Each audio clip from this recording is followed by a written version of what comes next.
हो sir. Yes. दिसतोय screen? Yes.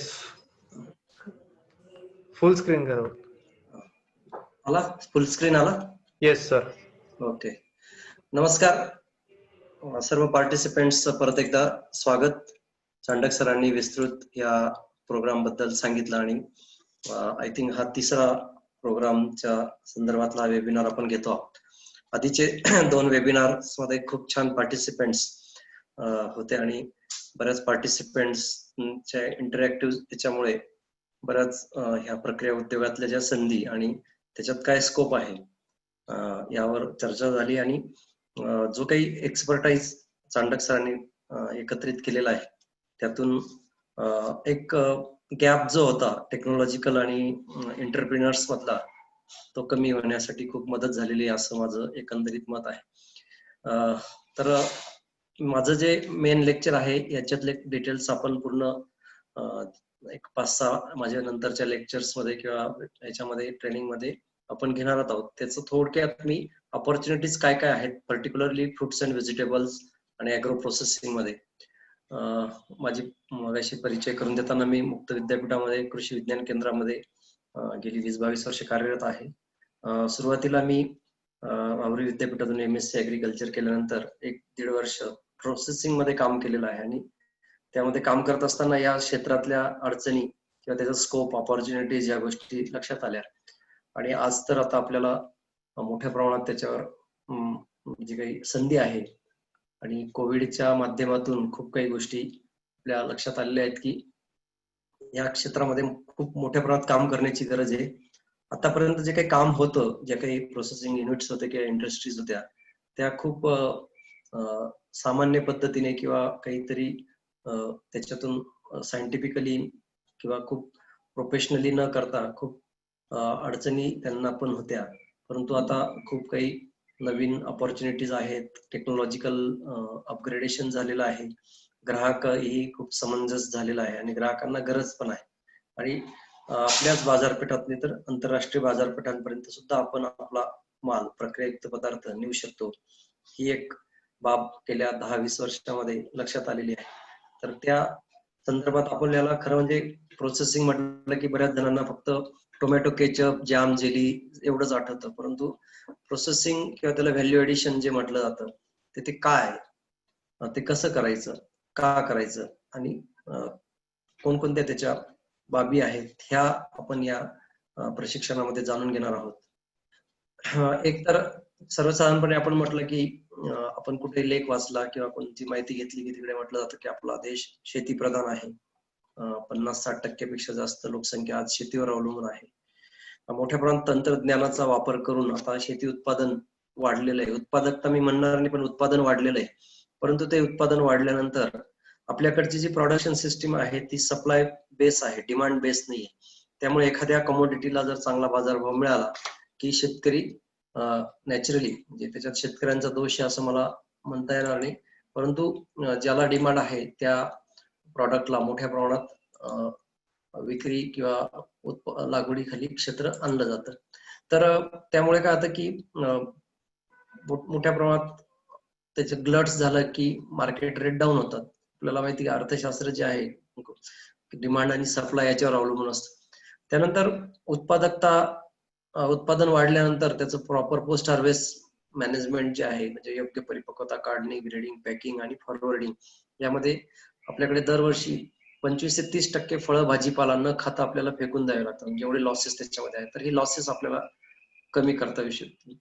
आणि प्रक्रियायुक्त पदार्थ हा जो ज्या फॉर्मॅटमध्ये आपण प्रोसेस करतो त्याचा हंगाम जरी संपला तरी आपल्याला तो वर्षभर वेगळ्या फॉर्मॅटमध्ये का असेना ते अवेलेबल करता येऊ शकतं.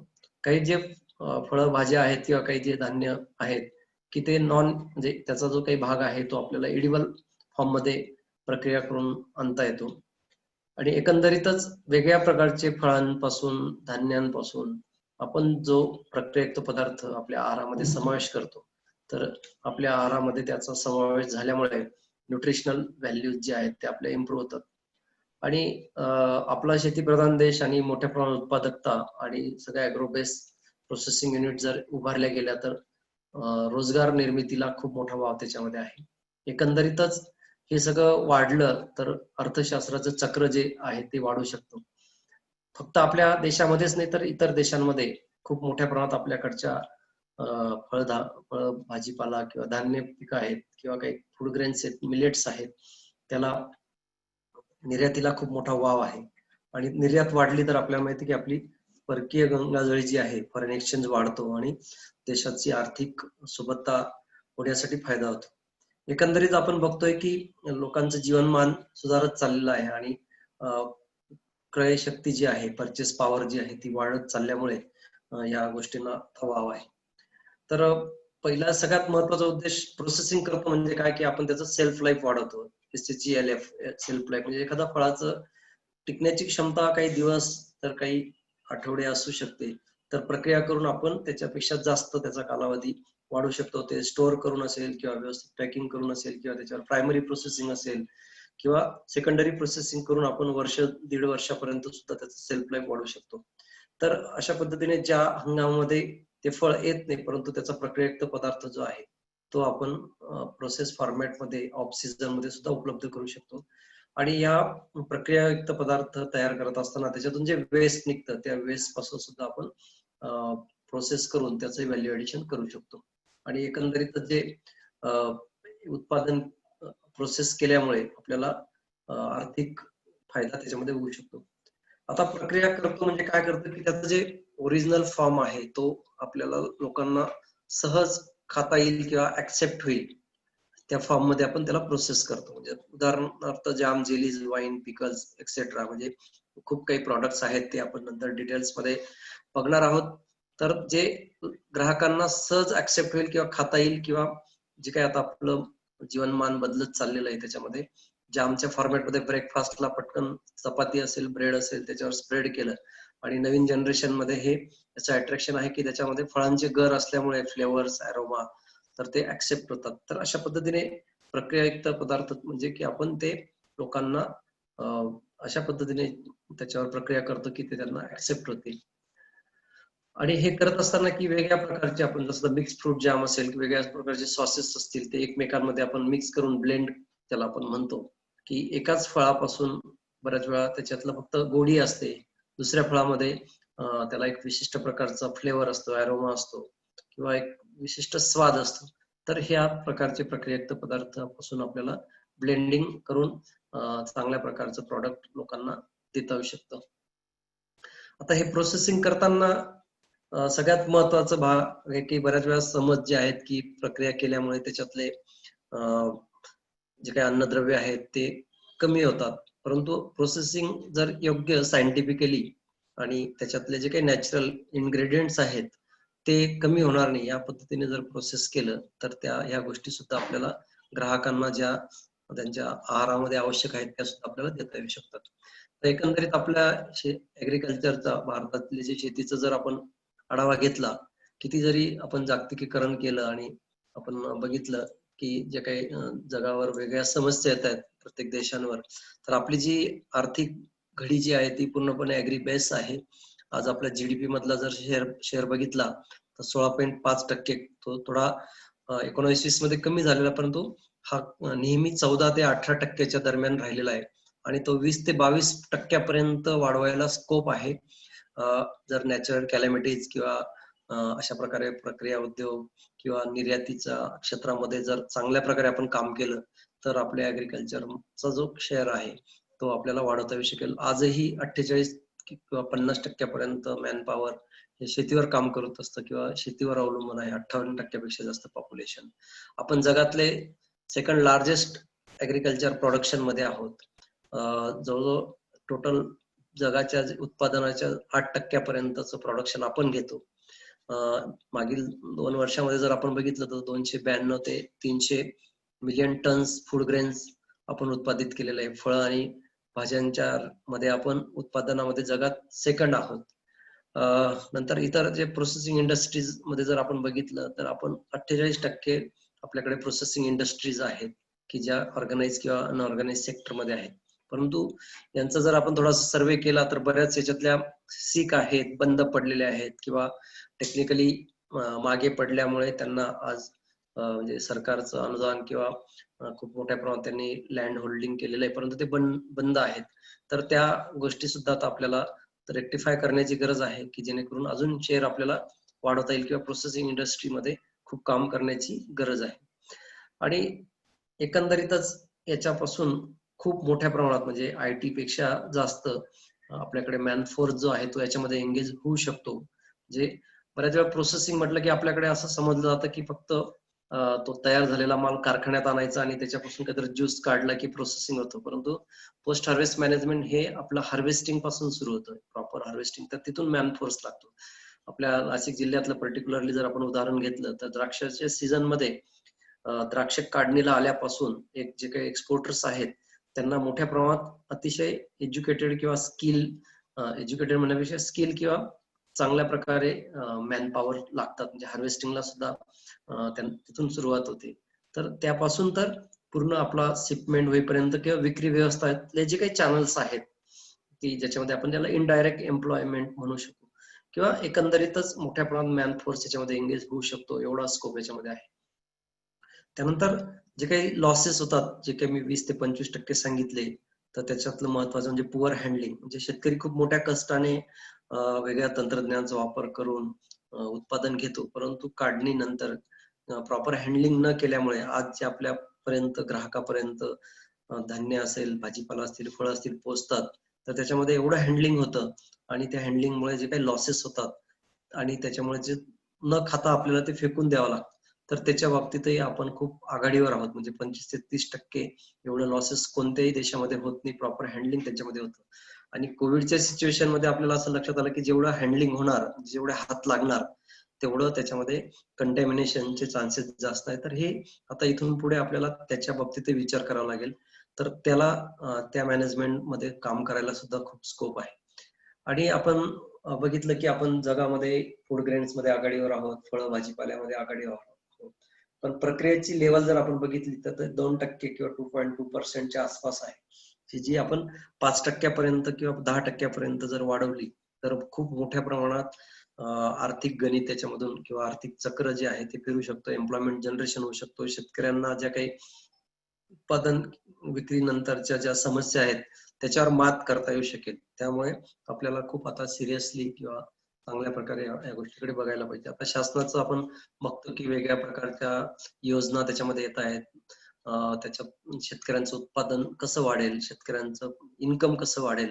तर हे फक्त त्यांना चांगल्या इम्प्रूव्ड व्हरायटीज देऊन, त्यांना खतं पाणी देऊन हे होणं शक्य नाही. त्याच्यामध्ये जे काही उत्पादन वाढीसाठी किंवा उत्पादन घेण्यासाठी किंवा उत्पादन झाल्यानंतर येणाऱ्या ज्या काही समस्या आहेत किंवा ते उत्पादन चांगल्या क्वालिटीचं घेण्यासाठी जे काही त्यांचं फायनान्शियल क्रायसिस असतील किंवा या सगळ्या गोष्टींकडे खूप आता बारकाईने लक्ष देण्याची गरज आहे. आपल्याकडे मोठ्या प्रमाणात पॉप्युलेशन असून सुद्धा शेती व्यवसायामध्ये मॅन पॉवरची कमतरता दिसून येते. याचं कारण की शेतीमध्ये आता काम करायला लोक तयार नाहीत किंवा तिथलं खूप जिकरीचं आणि त्रासाचं किंवा कष्टाचं काम आहे. तर आपल्याला काही मेकॅनायझेशन याच्यामध्ये करता येऊ शकेल का, याचाही विचार करण्याची गरज आहे. आणि सगळ्यात महत्वाचं म्हणजे जर फार्मर्सचं उत्पन्न आपल्याला वाढवायचं असेल तर post harvest management particularly fruits आणि व्हेजिटेबल मध्ये याच्यावर खूप लक्ष देण्याची गरज आहे. प्रोसेसिंग मध्ये लक्ष देण्याची गरज आहे. जास्तीत जास्त प्रक्रिया उद्योग जर उभारले गेले किंवा प्रक्रिया जर झाली तर शेतकऱ्यांचं जे एक्सेस प्रोडक्शन होत आहे किंवा जे प्रोडक्शन फ्रेश फॉर्मॅटमध्ये विकताना अडचणी निर्माण होतात ते प्रोसेस करून त्याचं इन्कम वाढू शकेल आणि उद्योजकांना सुद्धा चांगल्या प्रकारे काम याच्यामध्ये मिळू शकतं. तर हे एकंदरीत जर आपण भारताचं एक्सपोर्ट जर बघितलं तर ही आकडेवारी तुम्हाला आपेडाच्या वेबसाईटवर सुद्धा बघता येईल. काही प्रमाणात आपल्याला ह्या व्यवसायाकडे वळताना याचं काही जे एकंदरीत एक्सपोर्ट इम्पोर्ट किंवा मार्केट सिच्युएशन, कोणत्या प्रक्रियायुक्त पदार्थांना किती प्रमाणात मागणी, किती आर्थिक उलाढाल, हे जर आपण बघितलं तर फळांपासून मँगो पल्प आहे, प्रोसेस व्हेजिटेबल्स आहेत, वेगळ्या प्रकारचे जे सॅलड पर्पज बाहेरच्या देशांमध्ये जे आपण काकडी वगैरे म्हणतो, गरकिन्स, कुकुंबर, यांना खूप मोठ्या प्रमाणात मागणी आहे. नंतर प्रोसेस फ्रुट्स मध्ये juices, nuts, pulses, ground nuts, guar gum, jaggery, confectionery, cocoa product, cereal preparations, alcoholic beverages, wine वगैरे आहे. तर आता आपल्याकडे वाईन म्हटलं की द्राक्षाचे, परंतु इतर मेडिसिनल वाईन सुद्धा आपण बनवू शकतो. जसं जांभळाची वाईन आहे, करवंदाची वाईन आहे.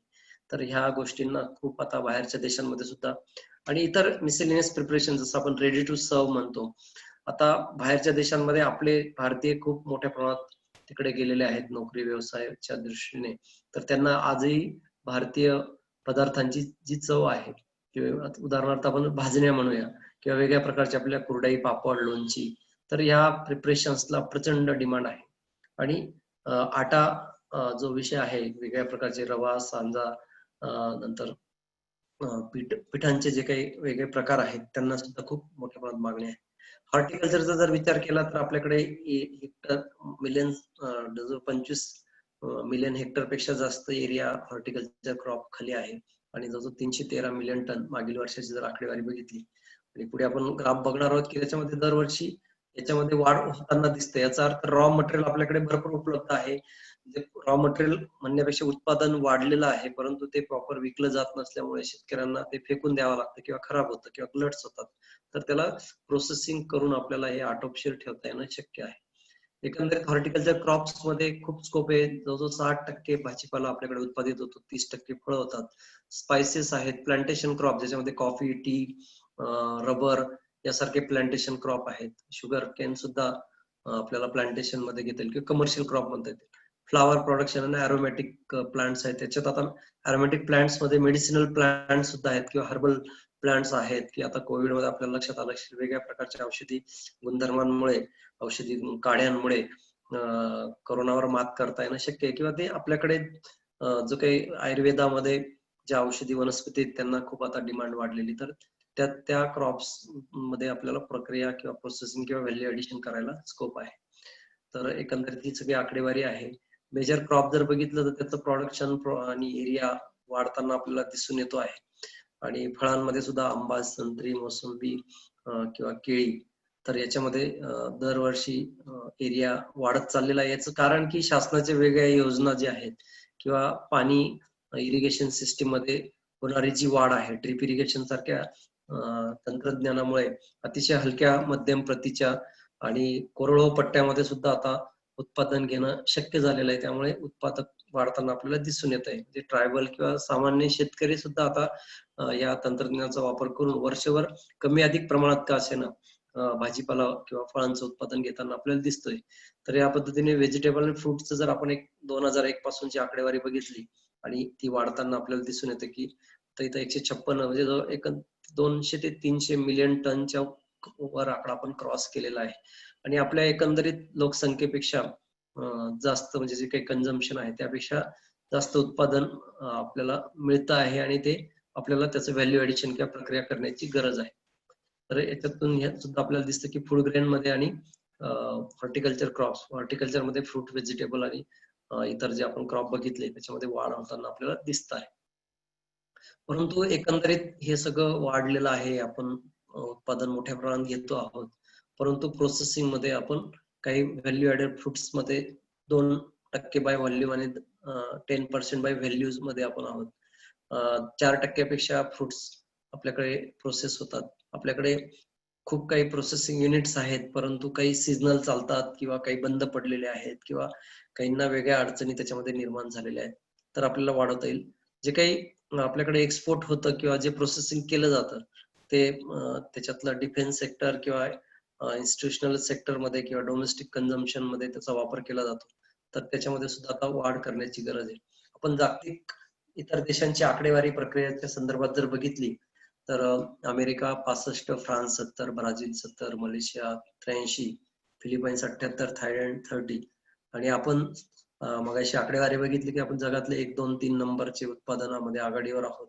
पण आपलं प्रोसेसिंग हे 2% ते थोडस पुढे आहे. ते वाढवायला भरपूर स्कोप आहे. यापेक्षा अजून काही आपल्या बरोबर स्वातंत्र्य मिळालेले देश आहेत की ज्यांच्याकडे म्हणजे जॉग्राफिकल सिच्युएशन म्हणजे क्लायमेट असेल, सॉइल असेल किंवा मॅन पॉवर असेल, याच्या बाबतीत त्यांच्याकडे अतिशय दुर्भिक्ष आहे किंवा कमी आहे, तरी सुद्धा ते प्रक्रियेमध्ये आघाडीवर आहेत. इस्रायल सारखा देश जर बघितला तर त्यांचं 80-90% पर्यंत व्हॅल्यू ऍडिशन आपण म्हणूया, म्हणजे फक्त प्रोसेसिंग नाही तर एक्सपोर्ट वगैरे जे आहे की त्या क्वालिटी प्रोडक्शन त्याचं फ्रेश फॉर्मॅट मध्ये एक्सपोर्ट आणि अतिशय वर्ल्ड क्लास. म्हणजे आपल्याकडे काय होतं की जे शिल्लक राहतं, म्हणजे शेतकरी उत्पादित करणाऱ्या मालाच्या 10-20% जो माल आहे, म्हणजे त्याने 1 टन उत्पादन काढलं तर त्यातलं 200-300 किलो जे आहे ते एक्सपोर्ट क्वालिटीचं असतं. तेही आपल्या एशियन कंट्रीजमध्ये, ऍडजॉइनिंग कंट्रीजमध्ये, US वगैरे जर आपल्याला डेव्हलप कंट्रीज किंवा युरोपियन कंट्रीजला जर पाठवायचं असेल तर आपल्याकडे तशा प्रकारचं उत्पादन करून घ्यावं लागतं.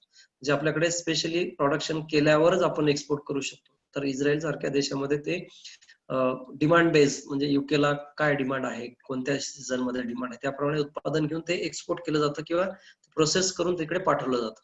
त्यांच्याकडे इतर कंट्रीज मध्ये खाण्याच्या, म्हणजे ज्याला टेबल व्हरायटीज वेगळ्या आहेत, प्रोसेसिंगच्या व्हरायटीज वेगळ्या आहेत. आपल्याकडे जे खाण्यासाठी वापरलं जातं त्याच प्रोसेसिंग केलं जातं, त्यामुळे आपलं पर्सेंटेज वाढू शकत नाही. तर आता जे नवीन उद्योजक आहेत त्यांनी ह्या बाबींवर, म्हणजे फील्ड लेवलला सुद्धा काम करण्याची गरज आहे, शेतकऱ्यांना एज्युकेट करण्याची गरज आहे, शेतकऱ्यांकडून निर्यातीला किंवा प्रक्रियेसाठी लागणारा माल उत्पादित करून हे पर्सेंटेज आपल्याला वाढवावं लागणार आहे. त्यामुळे फक्त आता आहे तो माल घेऊन आपण प्रोसेस करू, परंतु आपल्याला जी काही ही आकडेवारी वाढवायची असेल तर याच्यामध्ये फील्ड लेवल पासून काम करावं लागणार आहे.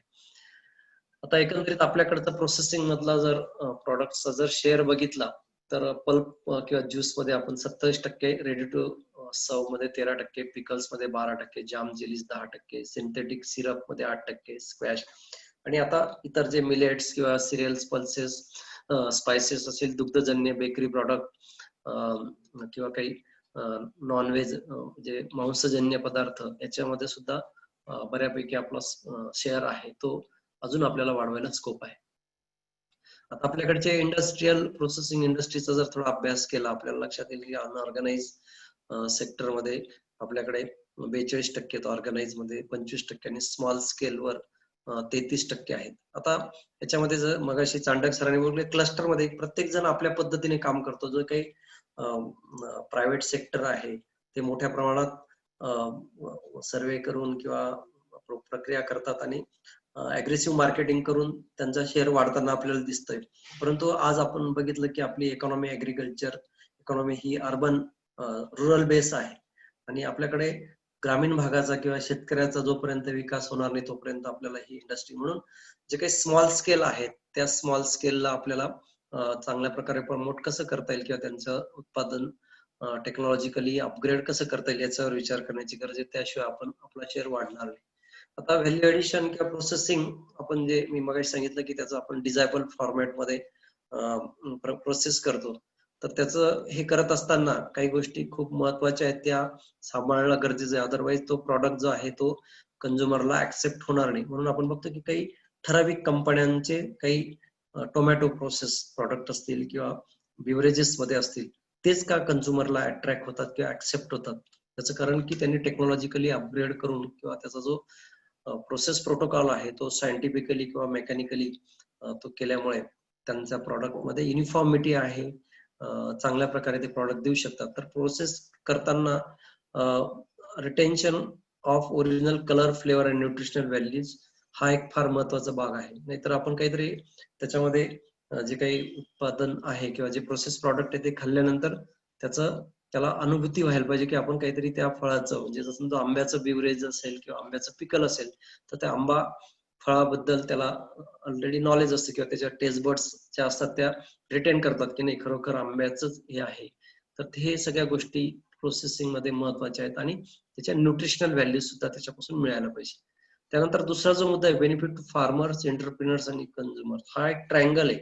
याच्यामध्ये शेतकरी टॉपला आहे, एंटरप्रिनर आहे की जो व्यवसायासाठी याच्यामध्ये उतरलेला आहे, आणि कंझ्युमर जो की त्याचा खरा कस्टमर आहे की ज्याच्यातून एंटरप्रिनरला पैसे मिळणार किंवा व्यवसाय मिळणार आणि त्याचा बेनिफिट शेतकऱ्यांना. म्हणजे याच्यात तिन्ही बेनिफिशरीज आहेत, हे एकमेकांना जोडलेले आहेत.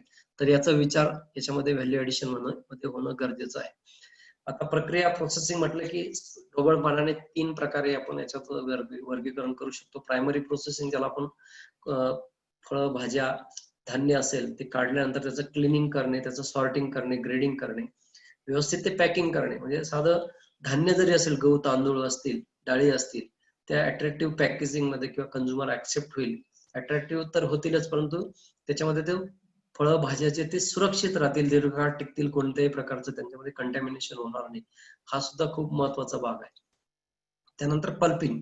आपल्याकडची जर फळं बघितली आपण, वेगळ्या प्रकारचे काही पल्प युक्त आहेत, काही ज्यूस युक्त आहेत, तर त्या फळांचं प्रायमरीली आपण त्या त्या हंगामामध्ये जेव्हा मोठ्या प्रमाणात उत्पादन होतं किंवा रॉ मटेरियल अवेलेबल होतं, त्याचा पल्प काढून ठेवला किंवा ज्यूस काढून ठेवला आणि मग त्याच्यामध्ये वर्षभर आपण सेकंडरी प्रोसेसिंग करू शकतो. जसं ज्युसी फ्रुट्स पासून RTS ready to serve squash syrup किंवा आपण बिव्हरेजेस म्हणूया किंवा जाम जेलीज पल्प पासून करू शकतो. पूर्ण पक्व फळं जी आहेत त्या फळांपासून आपण सुकवण्याची प्रक्रिया डिहायड्रेशन किंवा त्याच्या पाकवण्याची प्रक्रिया कॅन्डीज किंवा त्यापासून वेगळ्या प्रकारचे प्रिझर्व जसं आपण विनेगर म्हणतो किंवा सायडर आहे ते बनवू शकतो.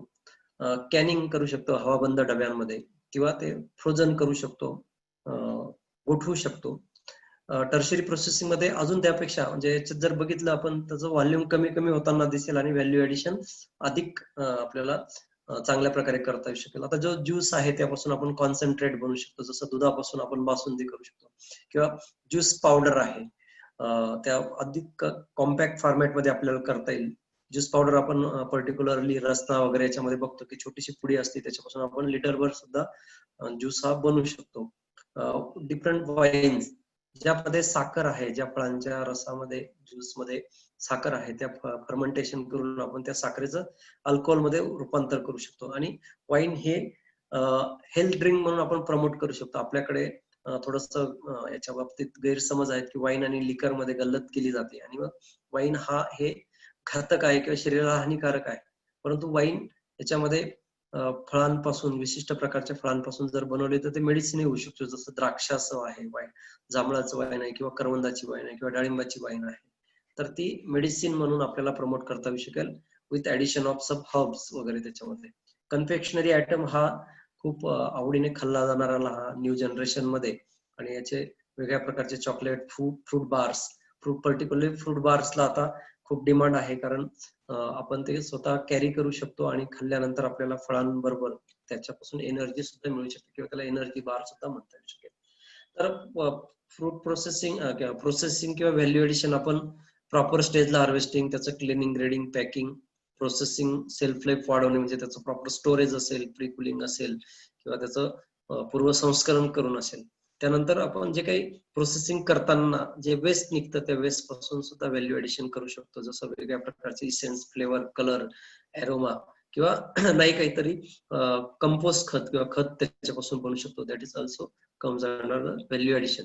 म्हणजे जे काही शेतामध्ये उत्पादन होतं ते योग्य पद्धतीने काढणी करणे, त्याचं प्रॉपर क्लिनिंग करणे, ग्रेडिंग करणे, पॅकिंग करणे, ते धान्य असेल, फळं असतील, भाज्या असतील, कारण लोकांना आता स्वच्छ निवडलेला आणि कचरा मुक्त किंवा आता कोविड मध्ये तर तो कमीत कमी हँडल झालेला जर असेल आणि तो असा पॅक केलेला असेल की तो किती आपण लांबच्या मार्केटला पाठवला तरी तो खराब होणारा नसावा. अदरवाईज आपण बघतो की टोपल्या, गासड्या त्याच्यामध्ये तो बांधला जातो, त्याची एवढी त्या गाड्यांमध्ये, टेम्पोमध्ये आदळआपट होते, मार्केट यार्डात आदळआपट होते, नंतर परत रिटेलर त्याला कोंबून आणतो आणि परत त्याच्यावर अशा प्रकारे जो मार खाल्लेला आपण म्हणूया किंवा तो अनसायंटिफिकली हँडल झालेला तो भाजीपाला आपल्या किचन मध्ये येईपर्यंत त्याच्यातलं 20-25% नासाडी झालेली असते किंवा ते टिकत नाही आणि मग तो आपल्याला फेकून द्यावा लागतो. हा सगळा गार्बेज जो आहे, तो सगळा कचरा आहे, तो शहरी भागामध्ये येतो, कारण मेजर कंझ्युमर जे आहेत ते शहरी भागामध्ये, आणि मग कचऱ्याचे ढीग साचताना आपल्याला दिसतात आणि मग पोल्युशन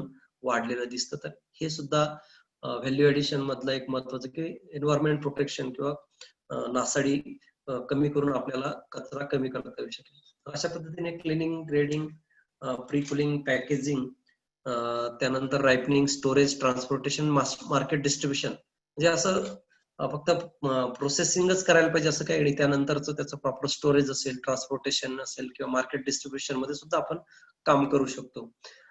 रायपनिंग मध्ये आता आपण बघतो की बरेच फळं जी आहेत ती त्यांना विशिष्ट 3, 5, 8 दिवसासाठी पिकवावी लागतात. आतापर्यंत ते अतिशय अनसायंटिफिकली किंवा केमिकलच्या सहाय्याने पिकवले जात असल्यामुळे ग्राहकांना ते आरोग्याच्या दृष्टीने घातक होतं. तर आता सायंटिफिकली क्लीन रायपनिंग चेंबर्स मध्ये या फळांचं प्रॉपर रायपनिंग करून, युनिफॉर्म रायपनिंग करून आपल्याला ते ग्राहकांपर्यंत तो माल पाठवता येऊ शकतो. तर या साधारणतः प्रोसेसिंगच्या स्टेजेस आहेत. आता आपल्याला असं चित्र बदलण्याची गरज आहे, अदरवाईज आपल्याला इंडस्ट्रीयल किंवा कमीत कमी मॅन पॉवर मध्ये किंवा जे काही मॅन पॉवर काम करतायत ते सायंटिफिकली ऍप्रन, मास्क, हँड ग्लोव्ज, आणि स्वच्छतेचे जे काही निर्बंध आहेत किंवा जे काही अटी आहेत किंवा ज्या गोष्टी आहेत त्या सांभाळून जर केलं तर ग्राहकापर्यंत अतिशय स्वच्छ आणि व्यवस्थित माल आपण आपल्याला देता येऊ शकेल. प्रॉपर स्टोरेज फॅसिलिटीची आपल्याकडे गरज आहे. आपल्याकडे विशिष्ट प्रकारच्या फळांसाठीच फक्त स्टोरेज फॅसिलिटी वापरली जाते, इतर वेळेस ती आयडियली पडलेली असते, तर ते वापरता येऊ शकेल.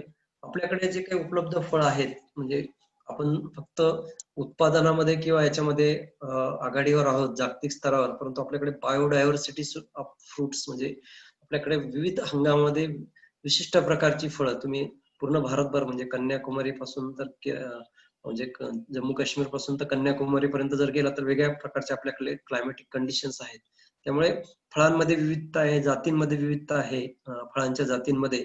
त्यानंतर त्यांच्या चव, टेस्ट, अरोमा हे जर आपण बघितलं तर आपल्याकडे खूप बायोडायव्हर्सिटी आहे आणि ही बायोडायव्हर्सिटीचं आपण कमर्शियलायझेशन करू शकतो.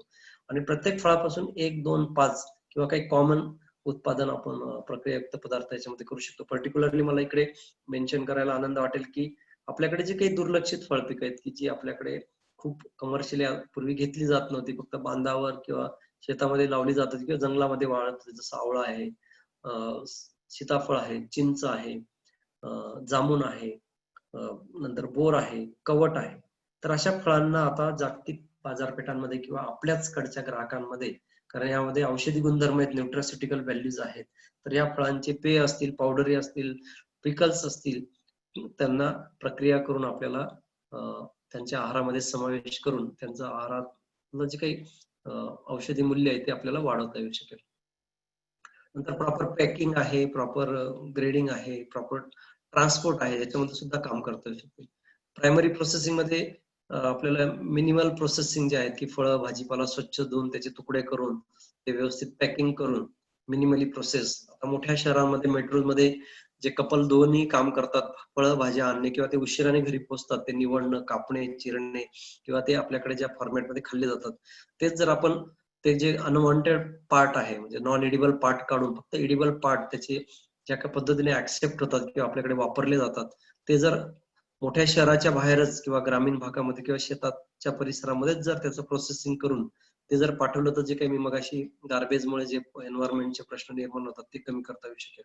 तर अशा प्रकारचे सर्व प्रकारच्या पालेभाज्या असतील, फळभाज्या असतील, सॅलड पर्पज भाज्या असतील तर त्यांचे तुकडे करून विशिष्ट पद्धतीने पॅकेजिंग करून, आता आपल्याकडे पॉलिथिन किंवा हे पॅकेजिंग करून, परंतु आता सायंटिफिकली ह्या प्रकारचं अट्रॅक्टिव्ह पॅकेजिंग, नायट्रोजन पॅकेजिंग असेल, व्हॅक्युम पॅकेजिंग असेल, अर्थात त्या मालाचं बाजार मूल्य पण आपल्याला बघावं लागेल जेणेकरून ते आपल्याला सेफ स्टोरेज मध्ये ठेवता येऊ शकेल. आणि आजकाल प्रत्येक घरामध्ये छोट्यातलं छोटं का असेल ना फ्रीज असतं की त्या फ्रीज मध्ये आपण अशा चिरलेल्या भाज्या आठवड्याभर किंवा 10 दिवस 15 दिवसापर्यंत सुद्धा ठेवता येऊ शकतात आणि ते स्टोअर करता येऊ शकतात. अशा प्रकारचे रिटेल शॉप्स मध्ये सुद्धा ह्या भाज्या विक्रीसाठी ठेवता येऊ शकतात की जे मोठमोठे शहरांमध्ये मेट्रोज असतील किंवा लोकल ट्रेन स्टेशन्स असतील किंवा बाहेर आल्यानंतर कॉलनीज मध्ये जे काही ग्रॉसरी शॉप्स असतील त्या ठिकाणी हात चिरलेला, निवडलेला, स्वच्छ केलेला भाज्या असतील, पालेभाज्या असतील किंवा सॅलड भाज्या असतील किंवा फळांचे तुकडे असतील किंवा इव्हन स्प्राउट्स वगैरे असतील ते जर ठेवले तर त्यांना डायरेक्ट कन्झम्पशनला वापरता येऊ शकते.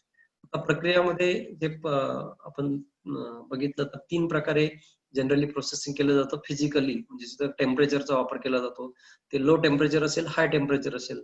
पाश्चरायझेशन किंवा ब्लांचिंग किंवा स्टरलायझेशन की ज्याच्यातून फळांमध्ये असलेला एक्सेस मॉइश्चर आणि त्या मॉइश्चरमुळे होणारी नासाडी ती आपल्याला कमी करता येऊ शकेल. जसं डिहायड्रेशन आपण करू शकतो. इरॅडिएशन टेक्नॉलॉजी करून ही त्या फळांमध्ये किंवा भाज्यांमध्ये ती फळं खराब होण्यासाठी किंवा पिकण्याचे जे काही गुणधर्म असतात किंवा जो घटक असतो त्याचं इरॅडिएशन, जसं आपण एक्सरे वगैरे मध्ये करतो किंवा इरॅडिएशन रेडिओ आयसोटोपचा वापर याच्यामध्ये केला जातो. कार्बोनेशन त्याच्यामध्ये ऑक्सिजनचं कॉन्सन्ट्रेशन कमी करून कार्बन वाढवून त्याच्यामध्ये सूक्ष्मजीवांची जी काही वाढ आहे ती कमी करतो किंवा इव्हॅपोरेशन कॉन्सन्ट्रेशन जे फळभाज्यातलं असलेलं एक्सेस मॉइश्चर काढून अशा फिजिकल मेथड.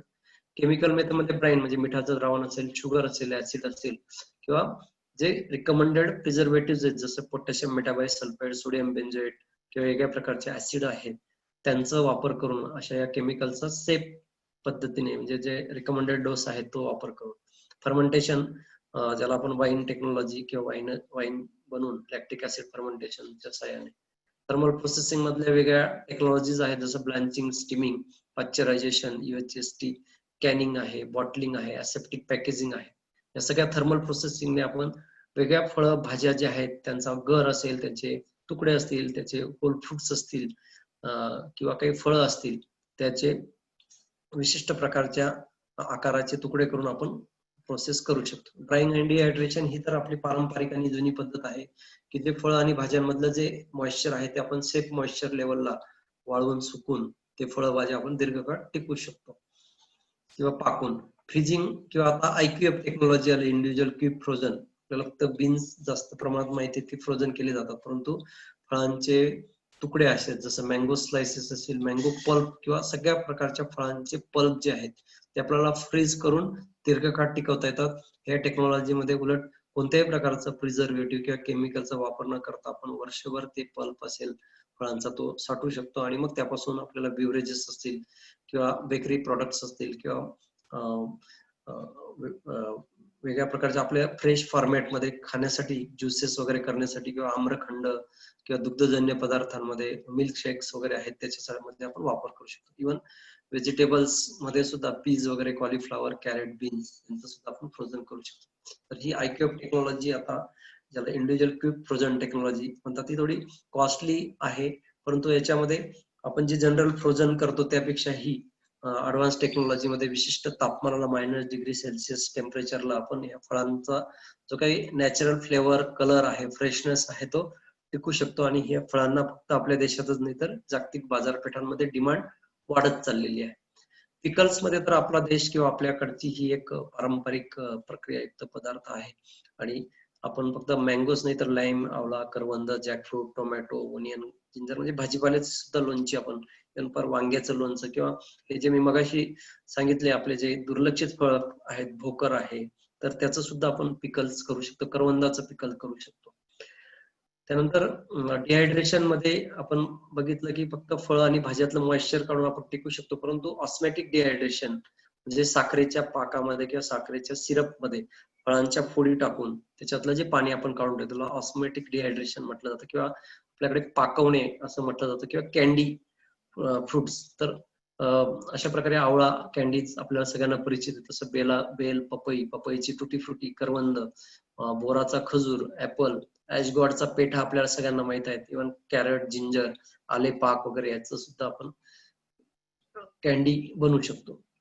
तर बिव्हरेजेस हे आपण फक्त की नवीन जनरेशन मध्ये किंवा आता लोकांच्या एकंदरीत याच्यामध्ये सॉफ्ट ड्रिंक्स खूप मोठ्या प्रमाणात कन्झम्पशन आहे आणि सॉफ्ट ड्रिंक्स त्याच्यावर स्पष्ट म्हटलेलं की याच्यामध्ये आर्टिफिशियल फ्लेवर, कलर्स टाकलेले आहेत.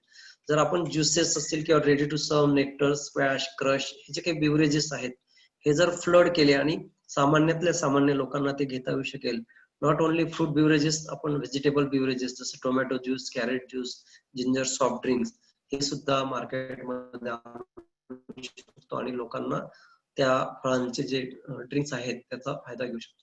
फळभाज्याबरोबर तृणधान्य जे आहेत तर याच्यामध्ये साठवणूक आपल्याकडे मोठ्या प्रमाणात गोडाऊनमध्ये हे धान्य जे आहेत ते खराब होतात आणि जे काही नुकसान होतात ना ते आपल्याला आधुनिक स्टोरेज स्ट्रक्चर जे आता पिक्चर मध्ये दिसत आहेत की सायंटिफिकली त्याच्यामध्ये ते साठवले जातात, त्याचं प्रॉपर केअर घेतली जाते.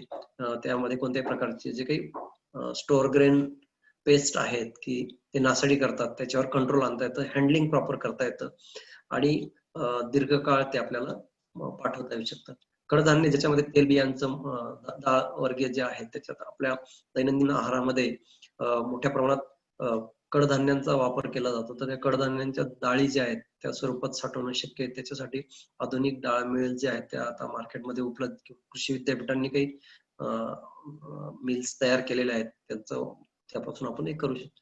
त्यानंतर ऑइल एक्सप्लेरर्स जे आहेत आधुनिक पद्धतीने की ज्याच्यामध्ये आपल्याला ऑइल पर्सेंटेज मोठ्या प्रमाणात चांगल्या प्रकारे काढता येऊ शकतो, तर त्यालाही खूप डिमांड आहे आणि याच्यातही हायजीन हा खूप प्रकार आहे. नंतर आता लाकडी घाणा असेल किंवा फिल्टरेशन प्रॉपर करून आपल्याकडे ग्रामीण भागामध्ये उत्पादित होणाऱ्या मालाला त्याच जागेवर हे प्रोसेसिंग गडीत धान्यांचं आपल्याला करता येऊ शकेल.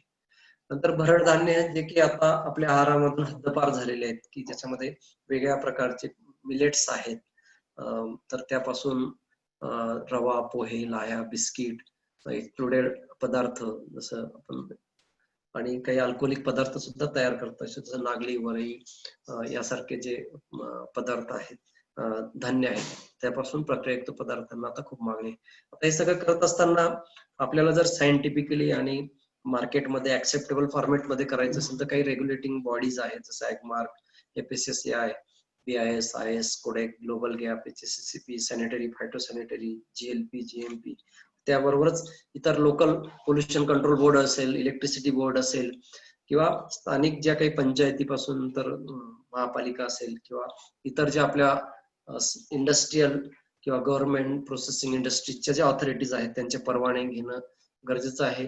प्रॉपर ट्रेनिंग नॉलेज असणं आपल्याला गरजेचं आहे. वेगळ्या प्रकारचे आता बिल्स आपण बघतोय, ministry of food processing and industries असेल, खादी आणि विलेज कमिशन असेल, ऍग्रिकल्चर डिपार्टमेंट असेल, तर यांच्या ज्या काही वेगळ्या पॉलिसीज आहेत त्याचाही अभ्यास आता करण्याची गरज आहे. दररोज आपण बघतोय की कोविड नंतर गेल्या 3-4 महिन्यामध्ये खूप नवीन नवीन पॉलिसीज आलेल्या आहेत, त्यामध्ये उत्पादनापासून तर निर्यातीपर्यंत. तर याचा अभ्यास आपल्याला करण्याची गरज आहे.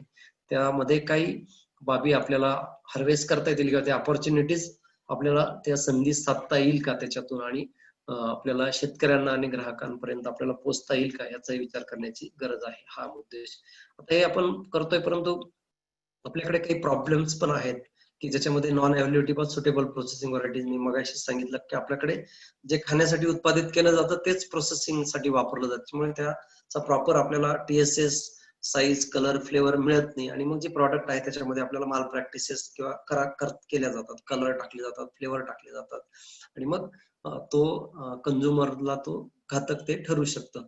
लॅक ऑफ बेसिक इन्फ्रास्ट्रक्चर, याच्यामध्ये आता बऱ्यापैकी आपल्याकडे बेसिक इन्फ्रास्ट्रक्चर मध्ये रस्ते चांगले झालेले आहेत, आपल्याला इतर गव्हर्नमेंट फॅसिलिटीज ज्या आहेत त्या कम्युनिकेशन वाढलेलं आहे, परंतु आता आपल्याकडे जे काही प्रोसेसिंग युनिट्स आहेत त्याचं प्रॉपर युटिलायझेशन होत नाही किंवा फुल्ली युटिलायझेशन होत नाही, ठराविक हंगामध्ये चालतात. तर आपल्याला मल्टीपर्पज प्रोसेसिंग युनिट कसं करता येईल याचा विचार करण्याची गरज आहे.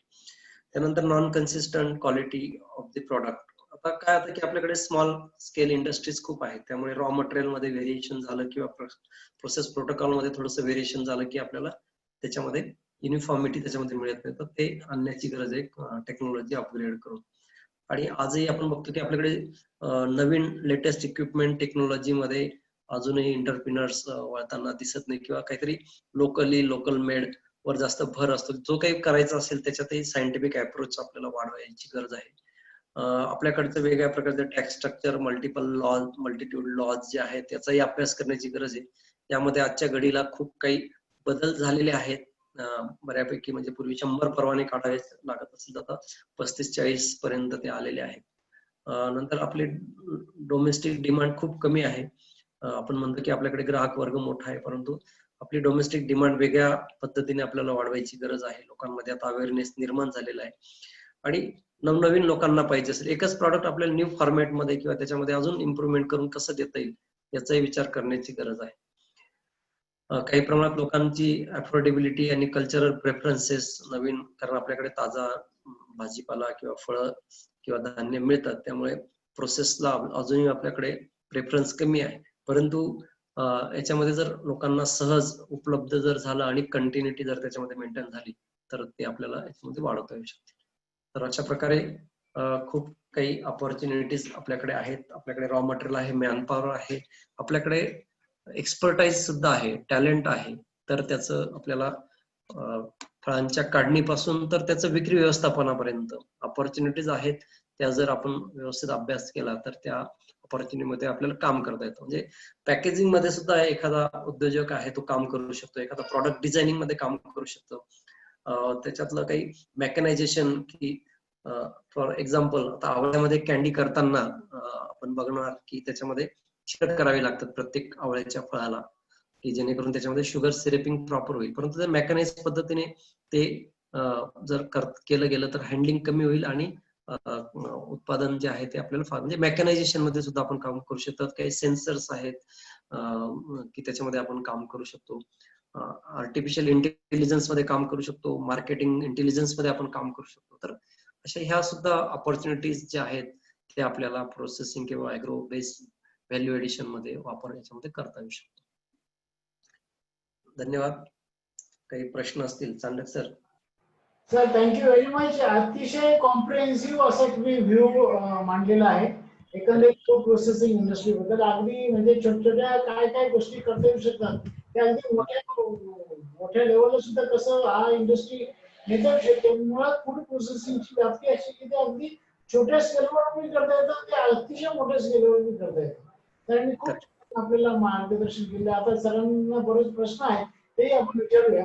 पण त्याआधी फक्त एक दोन गोष्टी आपल्याला सांगायच्या आहेत. ते म्हणजे उद्या उद्या म्हणजे शनिवारी आपल्याला फूड प्रोसेसिंग इंडस्ट्रीचे जे महाराष्ट्रातले एकदम मोठं नाव आहे रामबंधू मसाले. तर रामबंधू मसाले, रामबंधूचे बरेच प्रॉडक्ट आहेत, नुसते मसाले नाही, पिकल्स आणि बऱ्याच काही गोष्टी आहेत त्यांच्या. तर त्यांचे जे अध्यक्ष आहेत हेमंत राठी, ते महाराष्ट्र चेंबरचे अध्यक्ष राहिले, नाशिक सिटीजन फोरमचे अध्यक्ष आहेत. त्यांचं उद्या 7 वाजता त्यांचं एक मार्गदर्शन आहे. ते सुद्धा आपल्याला फूड प्रोसेसिंग बद्दल बरंच काही सांगणार आहे. तर उद्या आपण ते जरूर, आम्ही तुम्हाला इथून एक लिंक पाठवून जरूर अटेंड करा. आता सरांना प्रश्न विचारण्याआधी आपले दोन प्रशिक्षणार्थी आहेत त्यांनी आताच आपला हा जो फूड प्रोसेसिंगचा कोर्स केला आहे, तर त्यांना जरा आपण आमंत्रित करूया.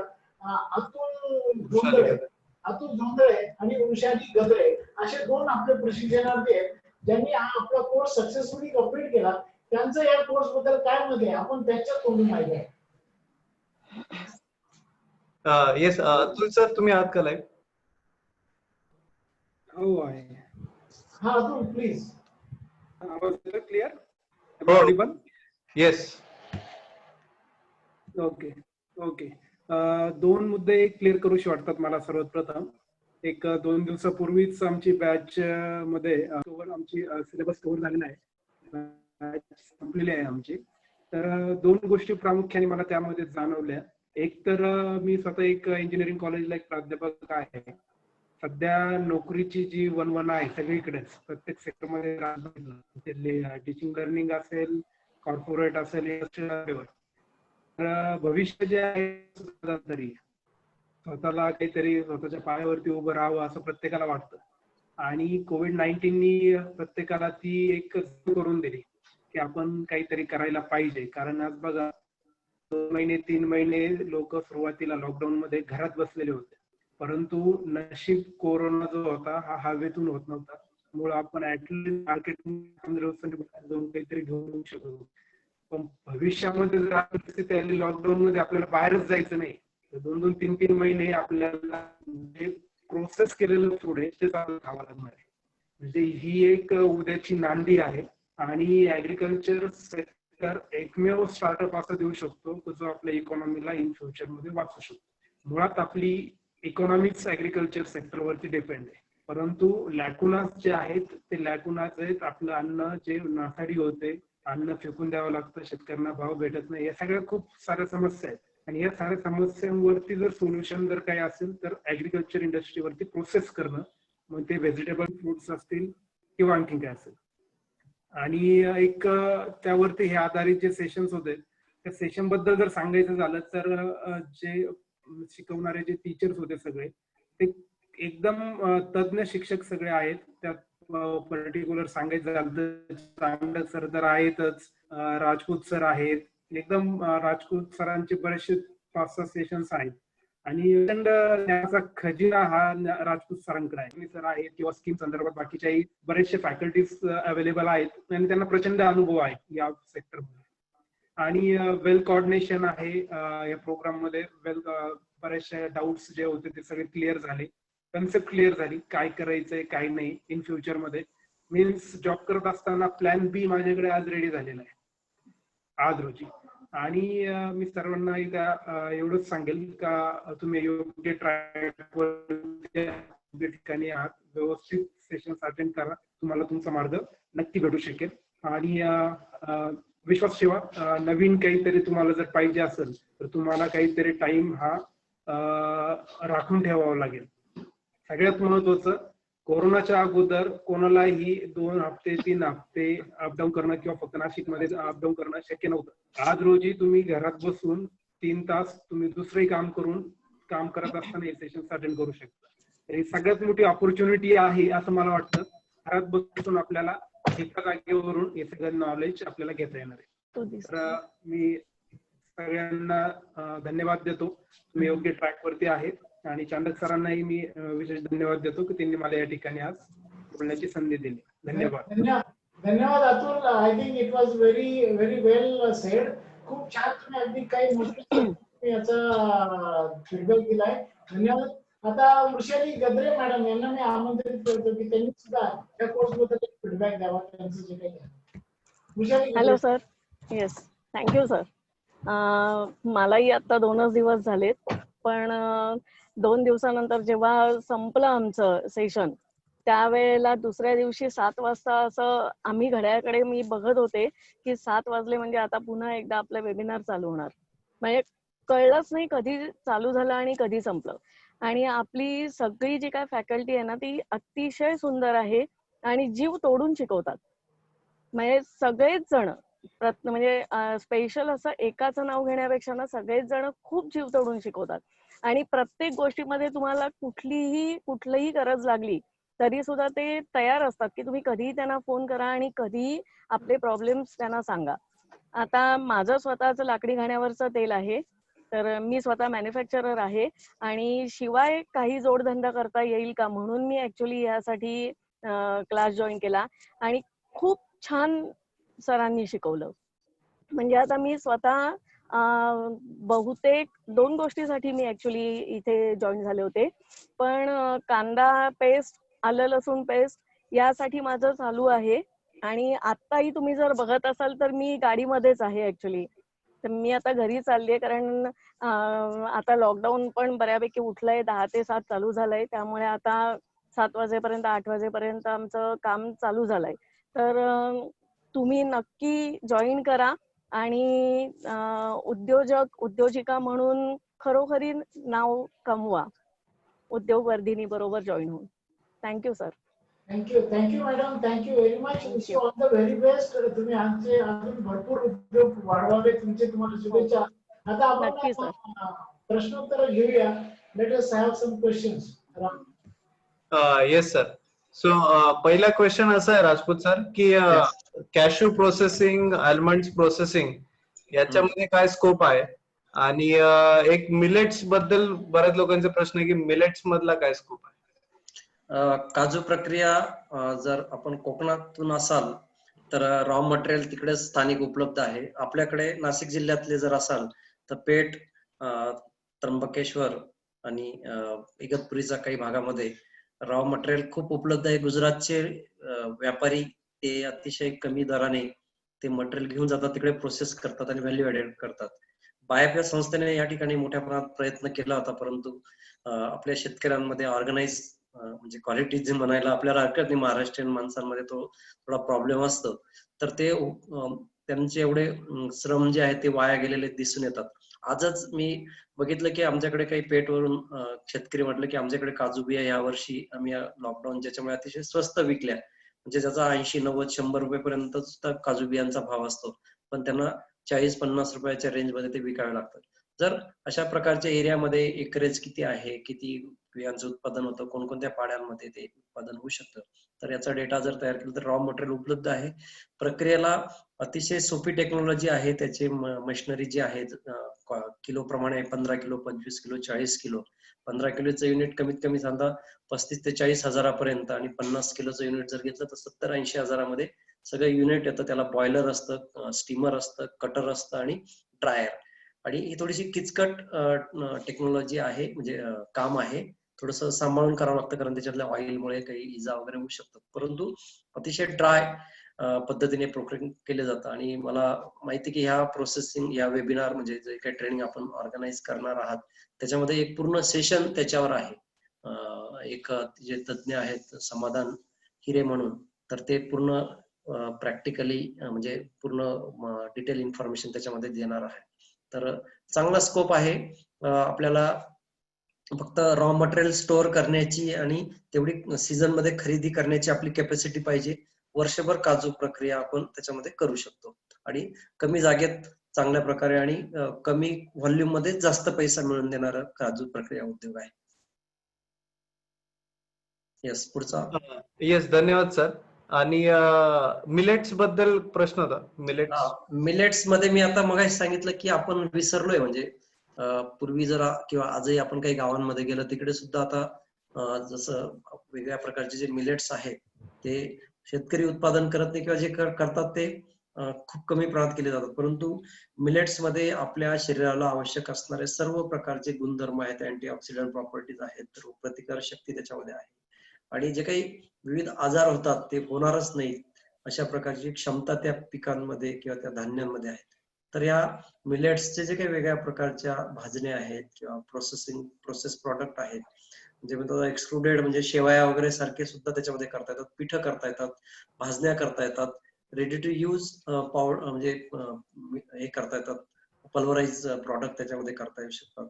तर खूप स्कोप आहे आणि स्कोप म्हणण्यापेक्षा की ते आपल्याला ड्राय प्रोसेसिंग त्याच्यामध्ये आहे की कोणत्याही प्रकारचं तिकडे मायक्रोबियल ग्रोथ वगैरे वाढण्याची शक्यता त्याच्यामध्ये आहे नाही. फक्त रॉ मटेरियल जे आहे ते आपल्याला जिनाईन आणि एकत्रित करण्यासाठी जास्त फक्त प्रयत्न त्याच्यामध्ये करावे लागतील आणि लोकांची डिमांड आहे आपल्याचकडे नाही तर बाहेरच्या देशांमध्ये सुद्धा खूप मागणी त्याच्यामध्ये आहे.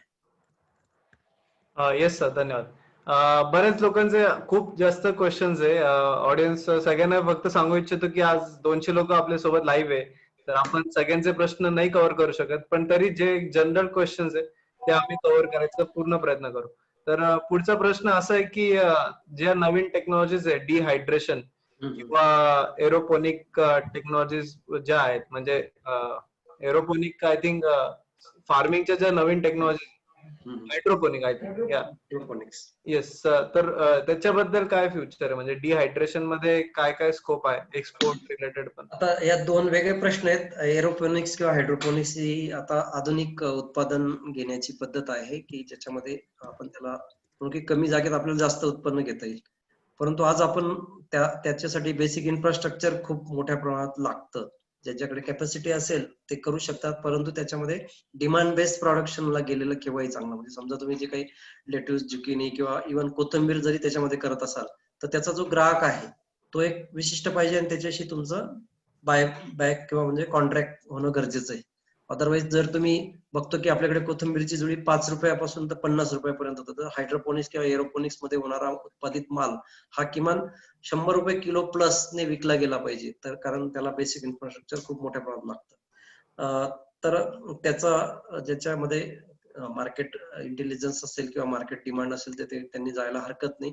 त्याच्यामध्ये उत्पादन वाढवता येतं, कमी जागेत जास्त उत्पन्न घेता येतं, कमी कालावधीत उत्पादन घेता येतं आणि डिसीज पेस म्हणतं किंवा हँडलिंग जे आहे ते प्रॉपर केल्यामुळे किंवा नियंत्रित वातावरणात उत्पादन केल्यामुळे क्वालिटी युनिफॉर्म मिळते, त्याचे काही फ्लेवर अरोमा कलर जे आहेत ते सुद्धा मेंटेन करता येऊ शकतात. फक्त ते तुमच्याकडे त्याच्या ऑर्डर्स पाहिजे, डिमांड पाहिजे, त्यानुसार जर आपण गेलं किंवा छोट्या प्रमाणात सुरू करून लोकांमध्ये त्याची सवय लावली आणि ग्राहकांकडून मागणी वाढली की मग त्याच्यामध्ये तुम्ही एक्सपान्शन त्याच्यामध्ये करू शकतात.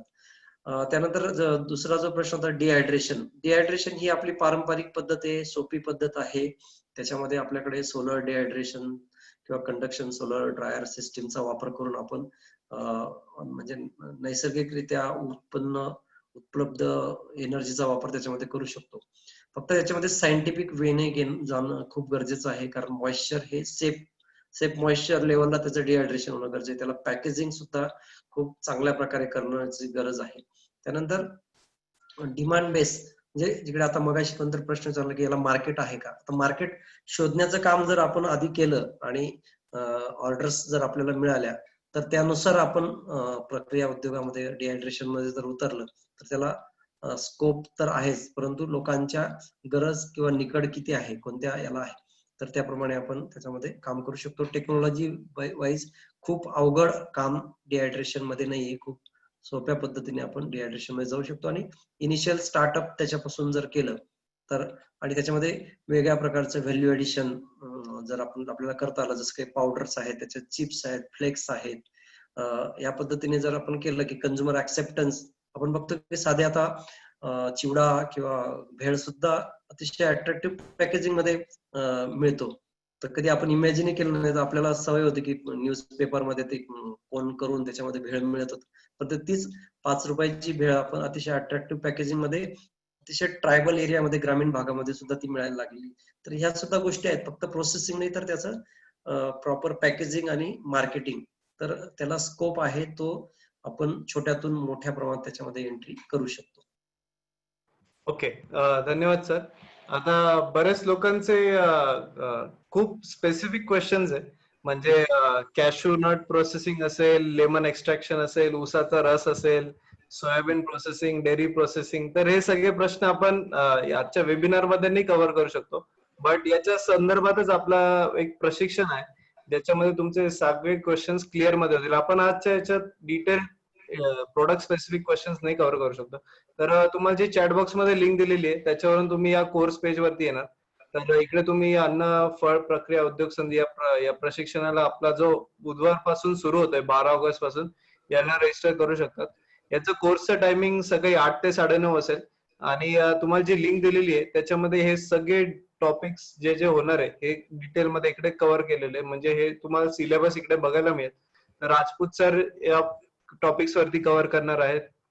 मग श्रुतिका देव मॅडम आहे जे डेअरी प्रोडक्ट्स वरती करणार आहे. अर्चना देशमुख हे मिलेट्स आणि अन्नधान्यावरती करणार आहे. दयाल अहुजा सर जे आहेत जे CFTRI चे केंद्र संचालक आहे मुंबईचे, ते नवीन नवीन टेक्नॉलॉजीज काय आहेत आणि CFTRI काय काय टेक्नॉलॉजीज प्रोव्हाइड करू शकतील त्याच्यावरती कव्हर करणार आहे. कुलकर्णी सर जे एक्सपोर्ट इम्पोर्टचा 45 वर्षांचा अनुभव आहे ते फूड रिहायड्रेशन आणि फूड प्रोडक्टच्या एक्सपोर्ट्स वरती कव्हर करणार आहे. आणि चांडक सर हे फूड प्रोसेसिंग मध्ये रिसेंट ट्रेंड्स काय आहे याच्यावरती करणार आहे. आणि लोणारे सर हे बेसिकली फूड क्लस्टर, स्पाइसेस आणि गव्हर्नमेंटच्या स्कीम सबसिडी काय काय आहे याच्यावरती तुमचे सगळे प्रश्नांचे क्लिअर करणार आहे. आणि समाधान हिरे जसं सरांनी सांगितलं तर हे स्वतः एक प्रोडक्शन युनिट सांभाळतात, तर हे सगळे production planning, supply chain management आणि मार्केटिंग बद्दल कव्हर करणार आहे. तर असे सगळे टॉपिक्स तुमचे ज्या ज्या मनातल्या क्वेरीज आहे त्या सगळ्या या कोर्स मध्ये कव्हर होतील. हा कोर्स आपला बुधवारपासून सुरू होत आहे. आपले हा सेशन लाईव्ह असतात, लाईव्ह ऑनलाईन असतात झूम वरती. आणि तुम्ही कोर्स मध्ये कधीही अनम्यूट करून तुम्ही क्वेश्चन्स विचारू शकतात आणि कोर्स नंतर पण तुम्हाला हँड होल्डिंग सपोर्ट मिळतो. आणि इन केस एखाद्या सेशनला तुम्ही लाईव्ह नाही येऊ शकले तर तुम्हाला रेकॉर्डिंग सुद्धा मिळेल. तर तुमच्या सगळ्या क्वेरीज या कोर्स मध्ये कव्हर होतील. सगळे स्पीकर्स आहे इकडे तुम्हाला याचे दिसेल कोर्स पेज वरती की सगळे स्पीकर्स कोण कोण आहेत, त्यांचे नाव आणि डिटेल्स तुम्हाला याच्यामध्ये मिळेल. आणि तुम्हाला हा कोर्स ऑनलाईन रजिस्टर करता येईल. 3,900 रुपये याची फी आहे आणि खालती जे कॉन्टॅक्ट नंबर आहे तिकडे तुम्ही कॉन्टॅक्ट करू शकता. सो आता मी पुढचे काही क्वेश्चन कव्हर करू शकतो. तर चांडक सरांना एक प्रश्न असा आहे की प्रोसेस फूड प्रोडक्ट मध्ये फॉरेनच्या देशांमध्ये काय काय मागणी आहे एक्सपोर्ट करण्याच्या हिशोबाने? मित्रांनो, एक्सपोर्ट या दृष्टिकोनातून खूप काही संधी आहे. स्पायसेस तर हे आपलं खूप जुनं प्रोडक्ट आहे. आजही स्पायसेस पूर्ण जगामध्ये भारतातून जातात आहे. तर स्पायसेसला खूप मोठा स्कोप आहे. पिकल्स वगैरे सारखे गोष्टी आहेत त्याला सुद्धा खूप खूप स्कोप आहे. प्युरी, टोमॅटो प्युरी किंवा वेगवेगळ्या प्युरी ज्या आहेत म्हणजे पल्प्स जे आहेत, तर ते मँगो पल्प असेल, टोमॅटो पल्प असेल किंवा तुमचं गव्हा पल्प असेल, या सगळ्यांना खूप मोठी डिमांड आहे. आमचं एक प्रशिक्षणार्थी आहे मिस्टर धात्रक, शशिकांत धात्रक म्हणून आणि मनीषा धात्रक, यांचा 80 देशांना एक्सपोर्ट आहे हे पल्पच. त्या पल्प मध्ये खूप मोठा स्कोप आहे. त्याशिवाय अगदी आटा सुद्धा मलेशिया सारख्या काही कंट्रीज मध्ये किंवा इव्हन मिडल ईस्ट मध्ये आटा एक्सपोर्टला स्कोप आहे. चपाती सुद्धा आपल्या नाशिक मध्ये जवळच एक युनिट आहे तिथे चपाती एक्सपोर्ट होत आहे. सो मेनी प्रोडक्ट्स, म्हणजे त्याची लिस्ट खूप मोठी आहे. तर त्या लिस्ट पेस्ट आहे, डिहायड्रेटेड ओनियन पावडरला खूप स्कोप आहे. डिहायड्रेशन केलेल्या अनेक सगळ्या गोष्टी तिथे विकल्या जातात आहे. बेदाणा हा खूप मोठ्या प्रमाणात आपल्या भारतातून एक्सपोर्ट होत आहे. तर सो मेनी प्रोडक्ट्स, म्हणजे याची खूप मोठी रेंज आहे. ते सांगायला खूप म्हणजे इव्हन जे समुद्र किनाऱ्याचे जे प्रोडक्ट आहे म्हणजे जे मासे आणि त्याचे मासेचे पुढचे जे प्रोडक्ट आहेत त्याला खूप मोठा वाव आहे. खूप मोठ्या प्रमाणात आपल्या भारतात एक्सपोर्ट होत आहे. हे सगळ्यांचं तुम्हाला आपल्या कार्यक्रमात अजून सविस्तर माहिती मिळू शकते. धन्यवाद. येस, आणि राजपूत सर तुम्हाला काही ऍड करायचं आहे याच्यामध्ये? आता आपण मगाशी मी सांगितलं की याच्यामध्ये स्कोप सगळ्यांना आहे, परंतु मी जे 3 गोष्टी सांगितलं की याच्यामध्ये प्रोड्युसर म्हणजे फार्मर, एंटरप्रिनर आणि कंझ्युमर या तिघांचा समन्वय साधण्याची गरज आहे. आज रॉ मटेरियल आपल्याकडे उपलब्ध आहे, परंतु ते raw material quality, raw material आपल्याला कसं उत्पादित करता येईल त्यासाठी जे एक्सपोर्ट बद्दल खूप जण विचारतायत, ग्लोबल गॅप किंवा युरेप गॅप पूर्वीच होतं, तर त्या गोष्टी सांभाळाव्या लागतात. रेसिड्यू फ्री किंवा पेस्टिसाइड फ्री, PHI या सगळ्या गोष्टी आहेत, proper handling, post harvest handling. तर याच्यावर पण आपण लक्ष द्यायला पाहिजे. फक्त स्कोप आहे, कारण ह्या सगळ्या गोष्टी असतील तरच एक्सपोर्टला चांगल्या प्रकारे आपण पाठवू शकतो किंवा ते एक्सपोर्ट मध्ये ऍक्सेप्ट होतं. त्यानंतर गव्हर्नमेंटच्या स्कीमच्या बाबतीत खूप लोकांना वाटतं की खूप स्कीम आहेत आणि मग त्याच्यामध्ये आपण जायला पाहिजे, आणि काही बऱ्याच अशा मानसिकतेने येतात की ते गव्हर्नमेंटची स्कीमचा फायदा घ्यायचा आणि आपलं युनिट चालू करायचं आणि आपली कमाई करून झाली की विषय संपला. मग बँक अडचणीत येते, कामगार अडचणीत येतात किंवा ते होतं. तर ती एक मानसिकतेमध्ये सुद्धा आपल्याला बदल करण्याची गरज आहे. प्रॉपर अभ्यास करा, घाई करू नका. काय स्कीम आहे, त्याच्यामध्ये काय टेक्निकल बाबी आहेत किंवा काय डॉक्युमेंटेशनची आवश्यकता आहे, प्रोसेसिंग करताना टेक्नॉलॉजिकली आपल्याला अपग्रेड कसं करता येईल.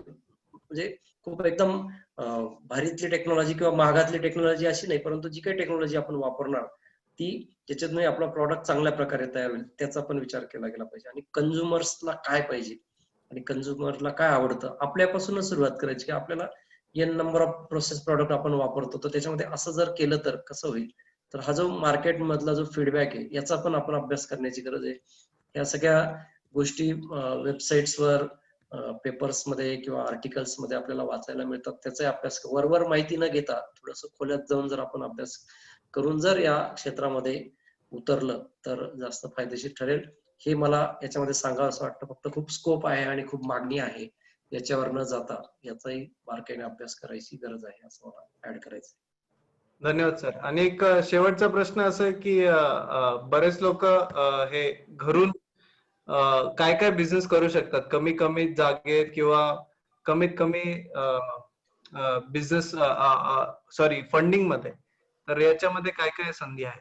म्हणजे 1-2 हजार स्क्वेअर फीट जागा आणि 4-5 लाखाचं इन्व्हेस्टमेंट. 1-2 हजार तर खूप मोठी जागा झाली.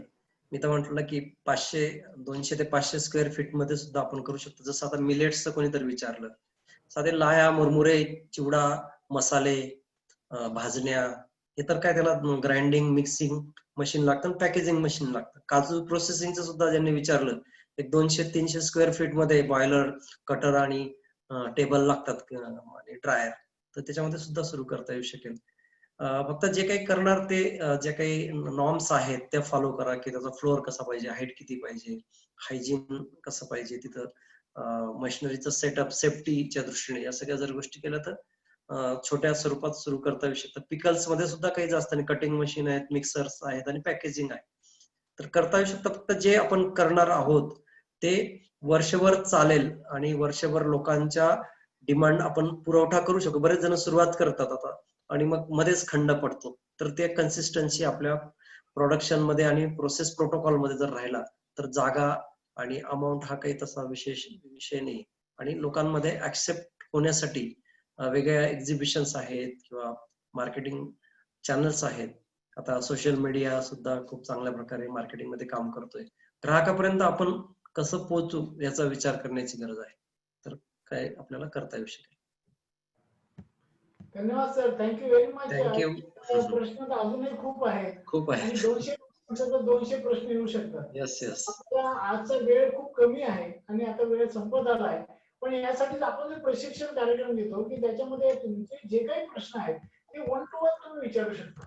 अगदी टेक्निकल सगळ्या गोष्टींचे उत्तर तुम्हाला त्याच्यामध्ये मिळू शकते. अगदी जसं आपण सरांनी ज्या ज्या काही गोष्टी सांगितल्या त्या खूप विस्ताराने, ठिकाणी आम्ही खूप माझे 30 आम्ही लोक घेतो, त्या 30 प्रशिक्षणार्थीसाठीचा कार्यक्रम उपलब्ध आहे. त्यामुळे 30 लोकांना घेऊन आपण त्यांच्या अगदी सगळ्या वेगवेगळ्या ठिकाणी लोक येतात. त्यामुळे पण आमचे फॅकल्टी जे आहे ते अतिशय सक्षम आहे. अगदी जसं कोणी विचारलं ऊसाच्या रसाचं, सीएफटी आमच्याकडे जी टेक्नॉलॉजी आहे त्यात या सगळ्या गोष्टींची माहिती तुम्हाला आता आम्ही नाही देऊ शकत. आता फक्त अवेअरनेस निर्माण करणे, तुम्ही सगळ्यांनी फूड प्रोसेसिंग इंडस्ट्रीचा एक चांगला उद्योजकीय पर्याय म्हणून त्याच्याकडे बघणे हा आमच्या ह्या कोर्सचा उद्देश होता. डेफिनेटली याचं डिटेलिंग जे आहे ते पूर्ण कोर्स मध्ये होतं. आपण आता 2 जणांची फीडबॅक सुद्धा ऐकले. अतिशय एक्सपर्ट लोक आहेत की ज्यांचं सगळं गायडन्स तुम्हाला 3 आठवड्यात अगदी तुम्ही तृप्त होऊन बाहेर पडलं याच्यात काही शंका नाही. आणि यानंतरही कार्यक्रमानंतरही आमची उद्योगपतींची खासियत काय, कार्यक्रमानंतरची सुद्धा सगळी मदत तुम्हाला आम्ही करणार आहोत. असं काही नाही, आम्ही युट्यूबवरती 25 वर्षापासून कार्यरत आहे, नॉट फॉर दिस प्रोग्राम. तर आमचं एक मिशन आहे, त्या मिशन मध्ये तुम्ही सहभागी होत आहे, तुम्हाला बाकीची नंतरची सगळी मदत ती केली जाणार आहे. तर यू आर मोस्ट वेलकम. आणि डेफिनेटली आम्ही एक फूड क्लस्टर सुद्धा करण्याच्या पूर्ण प्लॅन मध्ये आहोत, त्याच्यामध्ये तुम्हाला सहभागी होता येईल. आणि आम्ही त्या क्लस्टर मध्ये आमचं वैशिष्ट्य असं राहणार आहे की फक्त ट्रेंड पार्टिसिपंटच आपण त्याच्यामध्ये प्रवेश देणार आहोत. कारण काय की उगाच नवीन लोक घेण्यापेक्षा जे त्यांना खरोखर इच्छा आहे आणि जे अगदी त्याला म्हणतो मिडल क्लास मध्ये लोक आहेत, त्यांना काय करायची इच्छा आहे, अशा लोकांसाठी आम्ही ते फूड क्लस्टर बनवण्याचं आमचं सगळं प्लॅन आहे. सो विथ दॅट मी जरूर आपल्याला सांगेल की तुम्ही जरूर या कार्यक्रमात पार्टिसिपेट करा. याची लिंक जी आहे ती तुम्हाला पाठवली जाईल. कोर्सचे डिटेल, आजचा जो व्हिडिओ आहे तोही तुम्हाला पाहता येईल. आमच्या युट्यूब चॅनलला जरूर व्हिजिट करा. आमचे YouTube channel Udyogvardhini YouTube channel तुम्ही पाहिलं तर तुम्हाला लगेच त्याचे सगळे आज आमचे मोर दॅन 130+ व्हिडिओ तिथे तुम्हाला पाहायला भेटतील. वेगवेगळ्या आमचे कृषी क्षेत्र म्हणजे फूड प्रोसेसिंग क्षेत्रातले जे उद्योजक आहेत, मग मनीषा धात्रक असेल किंवा आमच्या त्या शेळके मॅडम आहेत किंवा सो मेनी एंटरप्रेन्योर्स, इव्हन आमचे मिस्टर विलास शिंदे आहेत, जे सह्याद्री ॲग्रो, अशा अनेक इंटरव्ह्यूज त्याच्यामध्ये पाहायला मिळतील तुम्हाला, की त्यामुळे तुम्हाला कळेल की याच्यामध्ये किती वाव आहे. तर जरूर आमच्या युट्यूब चॅनलला सुद्धा व्हिजिट करा.